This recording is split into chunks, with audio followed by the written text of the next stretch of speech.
Shoshana Zuboff vai chamar de capitalismo de vigilância. Isso. Muito bom.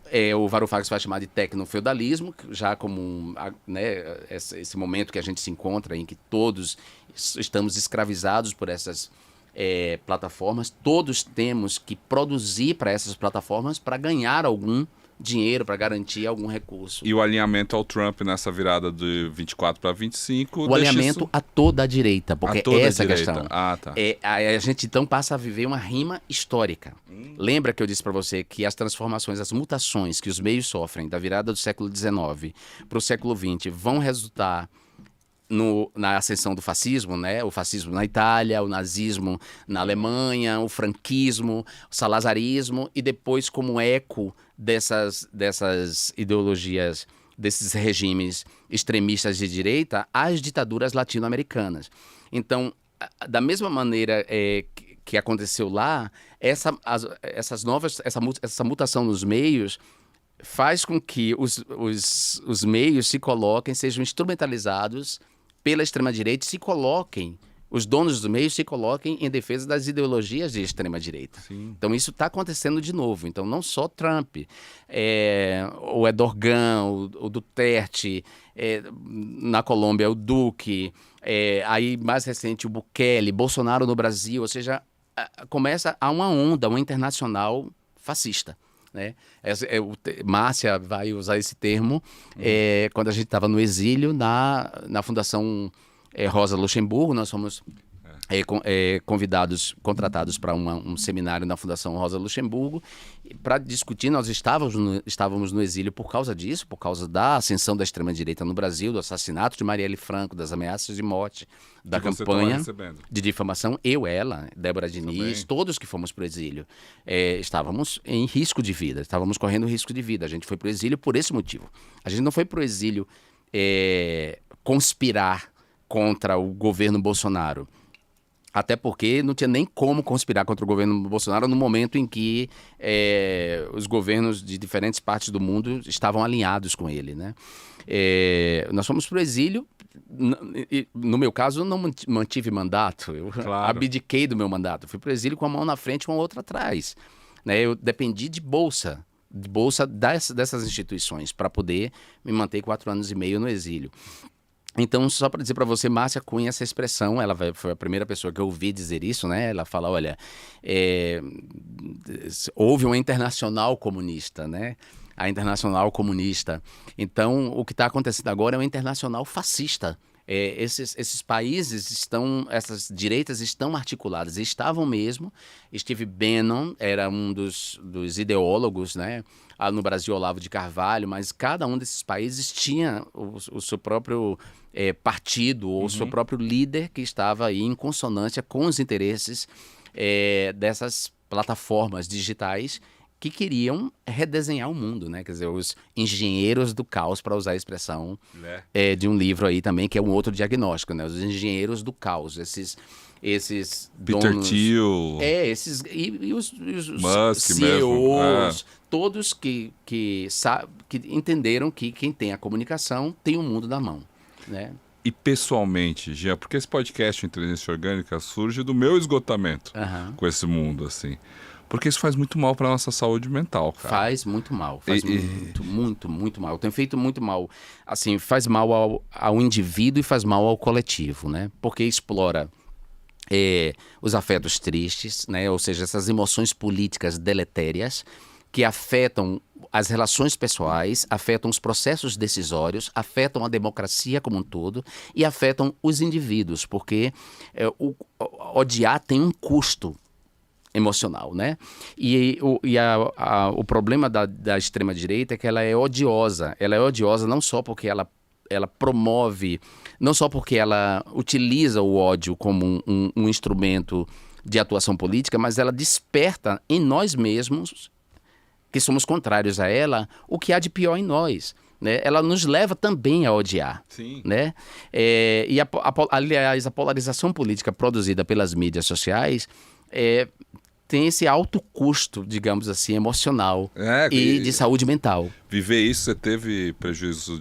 Nossa, eu desenvolvi uma depressão ansiosa por causa disso, né? De eu estar uma depressão ansiosa que só foi diagnosticada no exílio e durante a pandemia, porque foi quando meu edifício psíquico ruiu.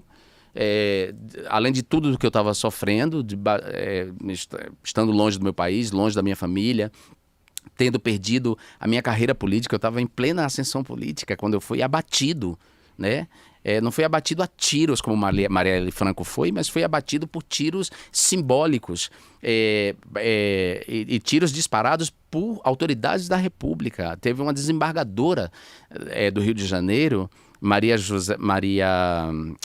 vou lembrar o nome dela agora, né? Maria José Farani foi a embaixadora do Brasil junto à ONU, que me atacou numa sessão da ONU em Bruxelas, a pedido do chanceler de Bolsonaro, Nossa. que eu não lembro o nome. Ela foi lá, ela foi na sessão da ONU, uma sessão da ONU em que tinha diferentes ativistas denunciando essas extremas-direitas, a extrema-direita na Hungria, a extrema-direita na Turquia, a extrema-direita nos Estados Unidos.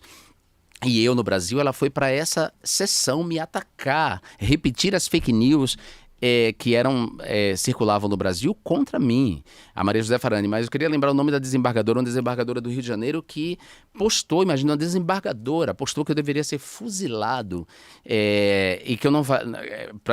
Ela chegou a escrever que eu deveria ser fuzilado de costas, olha a referência homofóbica, com uma bala específica e que esse fuzilamento eu não valeria a lambança que o fuzilamento produziria. Assim, nos termos mais vulgares, violentos e chulos. Óbvio que eu movi um processo contra ela, eu e a família de Marielle Franco, porque ela também difamou Marielle Franco e nós vencemos essa ação contra ela. Só para você ter ideia, então, óbvio que isso produziu um dano muito grande para mim, um dano que ele não foi reparado. Claro. Ele ainda não foi reparado, ele não foi reparado material nem moralmente. Nem físico. Não foi reparado materialmente, no sentido... no sentido do corpo, do claro. corpo, nem material... Materialmente também é o financeiro, né? Não foi materialmente no sentido financeiro, no sentido do corpo, nem foi nem moralmente, assim. Ele foi reparado ainda, até porque a internet é um eterno presente, essas fake news vivem sendo resgatadas pela extrema-direita cada vez que ela precisa de coesão.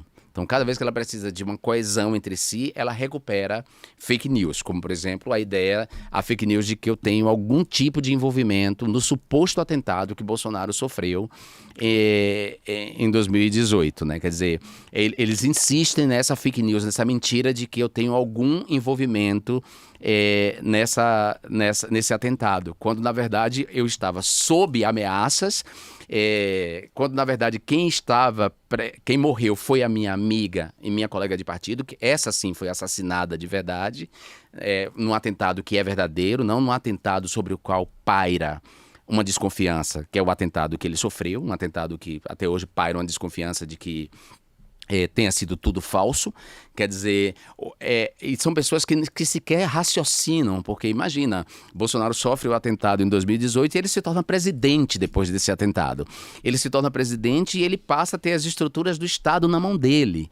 Ele passa a ter a Polícia Federal, ele passa a ter a ABIN, ou seja, ele tinha todos os meios para descobrir quem mandou, quem motivou, se Adélio estava motivado pessoalmente ou se ele estava, ou se ele foi contratado por alguém. Ou seja, se Bolsonaro, com 4 anos e meio, não descobriu isso, é porque ou ele é incompetente ou porque, na verdade, Adélio estava servindo aos propósitos dele e não aos propósitos de outra pessoa. Aos propósitos dele e aos propósitos dos militares que venceram as eleições junto com ele. Porque é importante dizer que Bolsonaro venceu as eleições junto com uma ala das Forças Armadas, golpista, saudosista da ditadura militar, da longa ditadura militar, que durou 24 anos, e que, enfim, depois faz uma chapa puro sangue, claro, em 2022, nas eleições que eles perdem para Lula.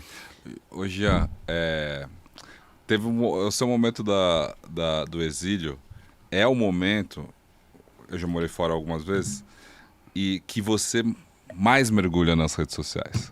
Porque é por ali que você tem o contato, por ali que você tem o gostinho de Brasil. Então deve ter sido muito difícil. É um tipo de... eu e Bárcia escrevemos um livro chamado O que Não Se Pode Dizer, Reflexões sobre o Exílio, na forma de epistolar, de uma troca de cartas.